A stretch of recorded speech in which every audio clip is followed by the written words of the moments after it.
Well, there are going to be big ticket changes as far as the NCERT textbooks are concerned, and that is because the Kasturirandan committee had recommended some of the features on what the new syllabus for the school children should be, which under the NCERT syllabus that they are studying.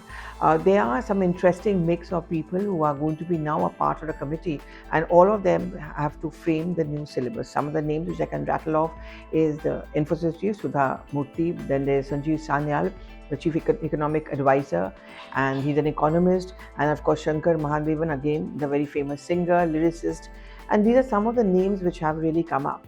Now, there has been a criticism which many academicians, few of them actually, and also opposition political parties have been making, is that the government has been tinkering with this syllabus, and in such a way that it is distorting history. It is also been accused of saffronization of the education system, and there have been complaints. If you remember, there has been a huge amount of controversy. For example, no reference to Indian movement, which makes a reference, say, to the Nehru Gandhi era, the Indira Gandhi, and how there has been a picturization of some of these past leaders belonging to Nehru Gandhi dynasty or to a Congress party who have actually not been painted in good light. Apart from that, the anti-Mughal era kind of a narrative is something which the opposition parties has often accused the government of, the education ministry of.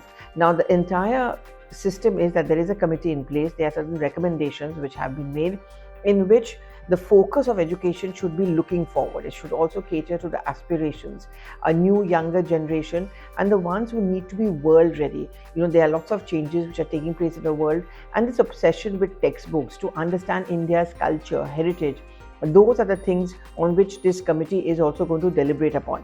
And therefore, that explains the mix of the people who have been appointed to this committee. I mean, I can give an example of, say, Shankar Mahadevan. He could actually talk about India's cultural heritage, classical music, and the genesis of it. That would be his one recommendation to the committee to frame the NCERT syllabus is concerned. Sudha Murty, a champion of women empowerment, someone who is an achiever, someone who talks about economics like Sanjeev Sanyal, because that the Prime Minister has always made a stress on the fact that this is going to be the base for the catering to the aspirations of a new India, a new Bharat. And how do you do it? You need to change the syllabus. It cannot be regressive, it cannot be retrospective.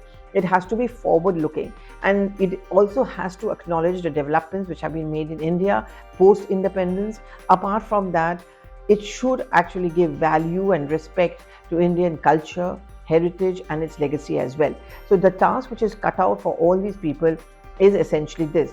As expected, there's politics which also breaks out over it, and there has been much criticism that these people have been chosen to mark the agenda. So it's not going to be non-partisan, to mark the agenda of the government.